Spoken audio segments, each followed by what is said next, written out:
ઉમરપાડા પોલીસની હદમાં આવેલ ઉચાણવાલા ગામે કબ્રસ્તાનમાં કેરટેકરના કબ્રસ્તાનમાં એક માટીનો ઢગલો જોવા મળ્યો હતો।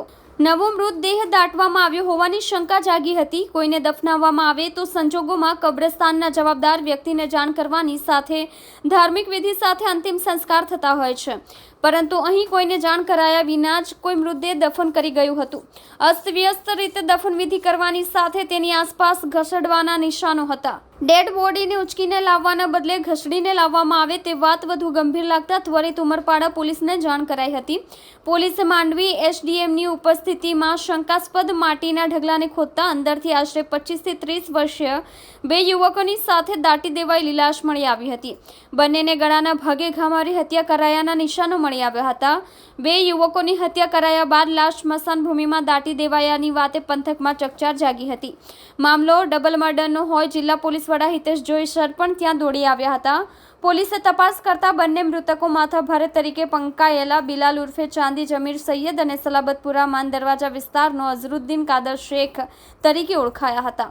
બિલાલ ઉર્ફે ચાંદી વિરુદ્ધ તો હત્યાથી લઈને સંખ્યાબદ્ધ ગુના નોંધાઈ ચૂક્યા છે। પોલીસની તપાસમાં આ બંને ઉમરપાડાના અફઝલને મળવા આવ્યા હતા। જો કે આ હત્યા બાદથી જ અફઝલ અને તેનો સાગરીત ફરાર થઈ ગયા હોય શંકાની સોય તેની તરફ મજબૂત બની હતી। હાલ પોલીસે હત્યાનો ગુનો નોંધવાની સાથે શકમંદને પકડવા સ્થાનિક પોલીસ ઉપરાંત એલસીબીની ટીમને કામે લગાડી છે।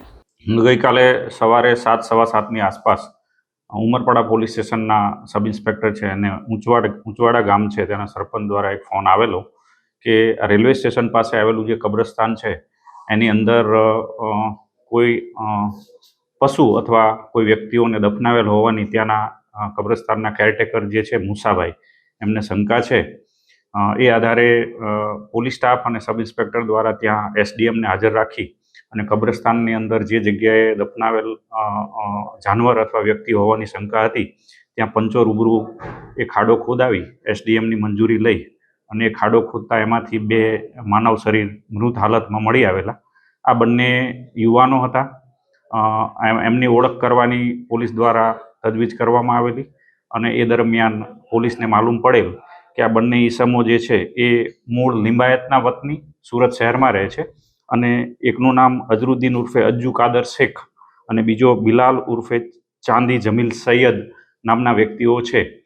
એ ઓળખને આધારે બંને ડેડ બોડી છે એનું પીએમ કરાવડાવી અને પ્રાઇમરી કોઝ ઓફ ડેથ મેળવવામાં આવેલું। પ્રાઇમા ફેસી પોલીસને આ બંને વ્યક્તિઓ છે એને ગળામાં કાપો મારવાથી અથવા તીક્ષ્ણ હથિયારથી ગળા ઉપર હુમલો કરવાથી મૃત્યુ નિપજેલ હોવાનું પીએમ દરમિયાન પ્રાથમિક કોઝ ઓફ ડેથ મળેલું।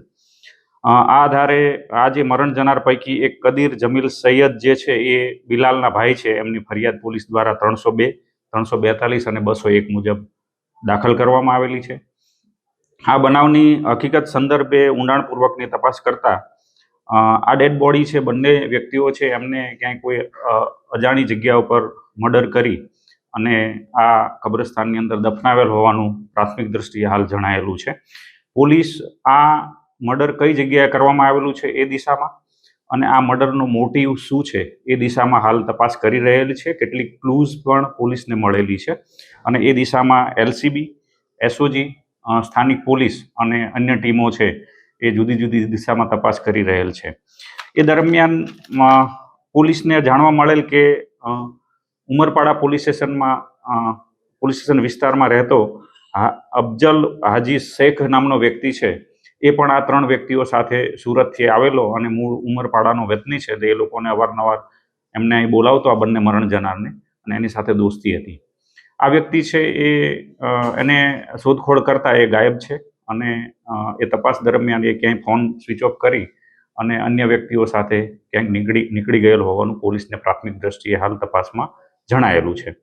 આ તપાસ દરમિયાન પોલીસને જુદા જુદા વિટનેસીસ અને ક્લૂઝ મેળવતા ટેકનિકલ સર્વેલન્સ આધારે એવું જાણવા મળેલ છે કે આ જે બંને વ્યક્તિઓ છે એને કોઈ વાહનમાં લઈ આવી અને આ કબ્રસ્તાનની અંદર ઢસડીને લઈ જઈ અને એ લોકોની દફનવિધિ કરેલ હોવાનું જણાયેલું છે।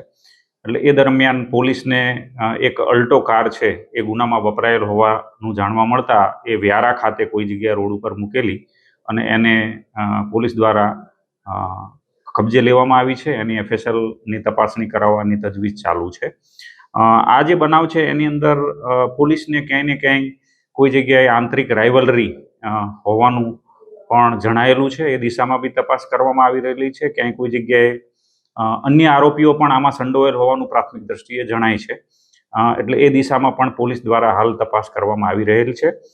આ જે આરોપી જે અફજલ હાજી શેખ છે, જેના પર ફરિયાદીશ્રીએ શંકા વ્યક્ત કરી છે અને ક્યાંય કોઈ જગ્યાએ પોલીસને પણ એ દિશામાં ક્લૂઝ મળેલી છે, એના વિરુદ્ધમાં ટોટલ 4 ગુના અગાઉ પણ નોંધાઈ ચૂકેલા છે. એમાં એના વિરુદ્ધમાં દાંતા પોલીસ સ્ટેશનમાં બનાસકાંઠામાં 302નો ગુનો 2007માં નોંધાયેલો છે, માંગરોળમાં 399 મુજબનો 2008માં નોંધાયેલો છે અને ઉમરપાડામાં 498 ક મુજબનો અને જુગારધારા મુજબનો ગુનો અગાઉ નોંધાયેલો છે. આ આરોપી છે એ ક્રિમિનલ ઇન્ટિસિડન્ટ ધરાવે છે, એ જેલમાં રહી ચૂકેલો છે અને જેલવાસ કાપીને આવેલો આરોપી છે. એટલે એ દિશામાં પણ પોલીસ તપાસ કરી રહેલ છે.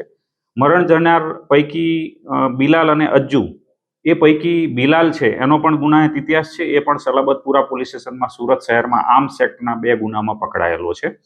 એટલે ક્યાંય કોઈ જગ્યાએ આ બંને લોકો છે એ મિત્રતા હતી, પણ ક્યાંય કોઈ પૈસાની લેતી દીતીને લઈ યા બીજી કોઈ અગમ્ય કારણસર એમના વચ્ચે કોઈ અણબનાવ બનેલો હશે અને આ બનાવ બનેલો છે. એમાં કોણ કોણ સંડોવાયેલા છે, આ ગુનાનો મોટિવ શું છે અને આ ગુનાનો જે જગ્યા છે એ ક્યાં છે, કોન્સ્પિરેસી રચવામાં આવી તો ક્યાં આ લોકોએ કાવતરું રચેલું છે, એ દિશામાં પોલીસ હાલ તપાસ કરી રહેલ છે. જુદી જુદી ટીમ SP સાહેબ શ્રી સુરત ગ્રામ્યના માર્ગદર્શન નીચે કામ કરી રહેલી છે.